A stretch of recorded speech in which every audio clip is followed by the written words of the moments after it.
Just taking a quick video tour of Keeler Gardens in the rear of our gardens for the spring, episode. We'll start here with our climbing hydrangea. It's doing very well, really covering this stairway, and we'll seem to have a nice smattering of flowers here on this wonderful specimen. We'll come around the corner and we'll show you some Lenten rose that's really holding on. It's been around for several weeks. And this is our Pieris japonica. Look at that beauty with those beautiful flowers. Many of them have a wonderful scent. This one isn't as strongly scented as we'd hoped, but it's a beautiful display. And those leaves are actually evergreen. They lasted throughout the entire winter here. It was really incredible. So we've got a hydrangea on its way. We've got some wonderful clusters of columbine here. Those actually seed themselves from other plants. We might pull those and spread them around the space a little to have some wonderful columbine around the whole garden. A different colored Lenten rose and raspberries that we hope will be flush with fruit. Some astilbe that will sort of break up the heavy foliage of the hostas and the hydrangeas. A wonderful bright yellow heuchera for us here. Bleeding heart, which should show some flowers soon. And this little lady's mantle here is a volunteer from some seeds from the front. We didn't actually plant that one. He just sort of showed up. That's another columbine in the back, some more hydrangeas, and you can see this beautiful loyalist hostas coming up. We've got a dogwood in the back that we're trying to see if we can get some more of those red stems going. Another Pieris, and I'll show you this whole space. What happens with this space right now, it's very white and green, but once those hydrangeas bloom, they bloom blue. It'll be fantastic. So underneath here, we've got a smattering of windflower, and they're not open because it's a little cold and shady today, but they open like blue daisies almost. They're really pretty.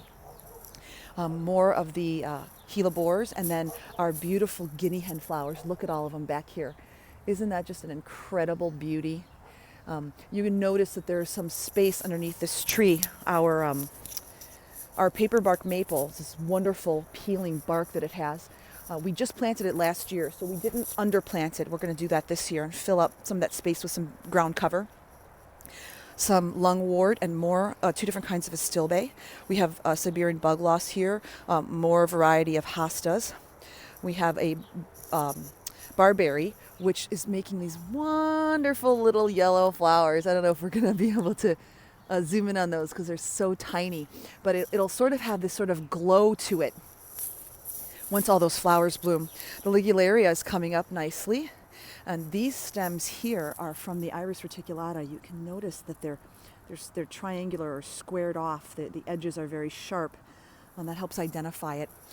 We have the repeat of the astilbe here. This section gets a little more sun, so we've got some mums for the fall that are just starting now. We've got some tiny little blooms here from this little baby bleeding heart, but look at them go. Isn't that beautiful?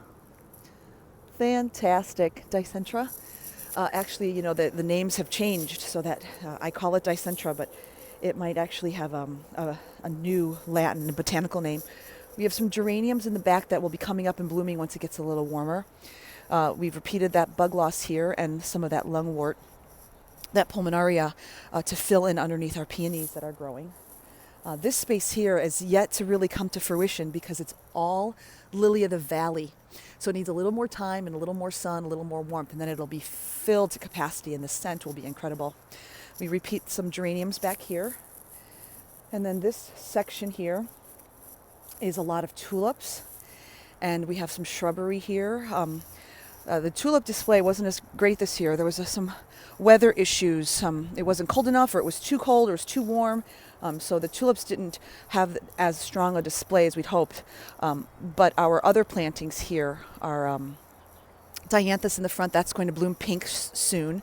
And our weigela should bloom soon also. We move to this side. This is more of a summer space. We'll have poppies will start, and then we'll have echinacea. And then we'll have some spiderwort, if it blooms nicely, will come up soon. But then our daylilies, both here and across the way, will have wonderful color. This space, we planted a whole bunch of bulbs, and it turned out really nice for the spring. A long display. We started out with flower flower record, I believe, crocus was the cultivar we used. And then we went into this Stresa tulip. Look at this beautiful colored tulip. It sort of has a warm golden glow to it. So we have some roses coming up here. We have some grasses. We have Russian sage. We have Lysimachia. We have Monarda. All kinds of a huge combination here. Some natives with some Asclepias and more columbine in the back. And we have turtlehead, and we have Veronica, some speedwell. We have some scabiosas here and coreopsis here.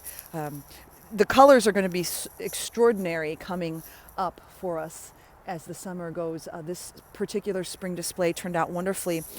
As the tulips came up, you'll notice the striping in the leaves.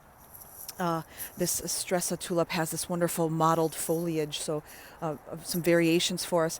And look, we've got some of these guinea hens that just sort of made their way over here into our patch. And these are allium mollies. They'll come up yellow.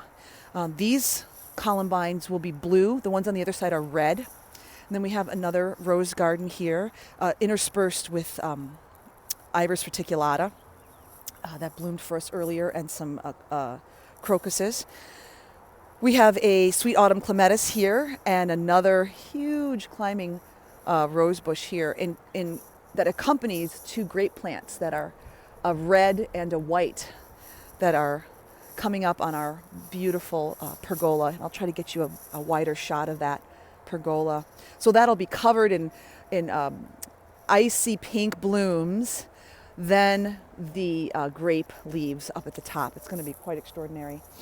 And we have here some incredible lilac, sensation lilac, ready to bloom here, and a cluster of a variety of different plantings underneath. Our smoke bush is really giving us a good show with its purple red foliage. The poppies are going to be fantastic. They are that crenellated, like crepe paper orange. Those will come up, and then once they fade, we'll just cut them to the ground, and then that'll make way for the phlox. And then we've got some more geraniums and some threadleaf coreopsis, which has a beautiful yellow flower. And this is lovely spring section here with all that pulmonaria in the background and the tulips in the front. The tulips will fade, but the pulmonaria foliage will stay, and it'll fill that space up really nicely. We just pruned the lavender to take advantage of the stems, so they're tiny right now, but hopefully they'll brighten up for us. And we have this wonderful sedum ground cover here because it's a very, very dry, sunny spot. And then some more climbing roses that are on their way. And the lilacs, if you can see them, are almost ready to go. Here we go. Let's see if they have a good scent.